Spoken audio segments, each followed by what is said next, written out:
नमस्कार दोस्तों, आज हम आपके सामने कृष्ण जन्माष्टमी की कथा लेकर आए हैं। भाद्रपद कृष्ण अष्टमी तिथि की घनघोर अंधेरी रात्रि को रोहिणी नक्षत्र में मथुरा के कारागार में वासुदेव की पत्नी देवकी के गर्भ से भगवान श्री कृष्ण ने जन्म लिया था।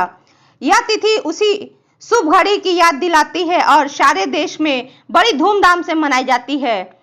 द्वापर युग में भोजवंशी राजा उग्रसेन मथुरा में राज्य करते थे। उसके आतताई पुत्र कंस ने उसे गद्दी से उतार दिया और स्वयं मथुरा का राजा बन गया। उसकी एक बहन थी जिसका नाम देवकी था। उसका विवाह वासुदेव नामक यदुवंशी सरदार से हुआ। एक समय कंस अपनी बहन देवकी को उसकी ससुराल पहुंचाने जा रहा था। रास्ते में आकाशवाणी हुई, हे कंस, जिस देवकी को तू बड़े प्रेम से ले जा रहा है उसी में तेरा काल बसता है। इसी के गर्भ से उत्पन्न 8वां बालक तेरा वध करेगा। यह सुनकर कंस वासुदेव को मारने के लिए उद्यत हुआ। तब देवकी ने उससे विनय पूर्वक कहा, मेरे गर्भ में जो संतान होगी उसे मैं तुम्हारे सामने ला दूंगी। बहनोई को मारने से क्या लाभ है।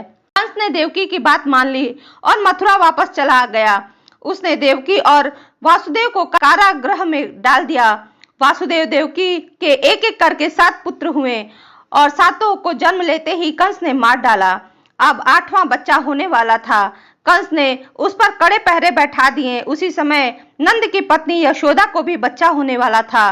उन्होंने देवकी वासुदेव के जीवन को देख 8वें बच्चे की रक्षा का उपाय रचा। जिस समय वासुदेव देवकी को पुत्र पैदा हुआ उसी समय संयोग से यशोदा के गर्भ से भी एक कन्या पैदा हुई, जो और कोई नहीं योग माया थी। जिस कोठरी में देवकी वासुदेव कैद थे उसमें अचानक प्रकाश हुआ और उनके सामने शंख चक्र गदा पद्म धारण किए हुए चतुर्भुज भगवान प्रकट हुए। दोनों भगवान के चरणों में गिर पड़े। तब भगवान ने उनसे कहा, मैं अब पुनः नवजात शिशु का रूप धारण कर लेता हूँ। तुम मुझे इसी समय अपने मित्र नंद जी के घर वृंदावन में भेजाओ और उनके यहाँ जो कन्या जन्मी है उसे लाकर कंस के हवाले कर दो।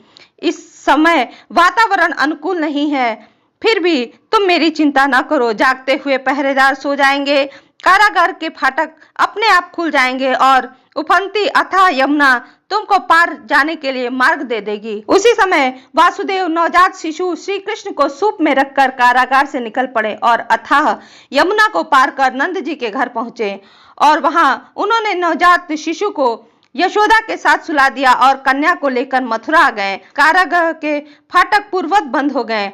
अब कंस को सूचना मिली कि वासुदेव देवकी का बच्चा पैदा हुआ है। उसने बंदी गृह में जाकर देवकी के हाथ से नवजात कन्या को छीनकर पृथ्वी पर पटकना चाहा, परंतु वह कन्या आकाश में उड़ गई और कहा, अरे मूर्ख, मुझे मारने से क्या होगा। तुझे मारने वाला तो वृंदावन में जा पहुंचा है। वह जल्द ही तेरे पापों को दंड देगा। यह थी कृष्ण जन्म की कथा। धन्यवाद दोस्तों। यदि आपको ये कहानी अच्छी लगी हो तो प्लीज इसे लाइक शेयर सब्सक्राइब करना न भूलें।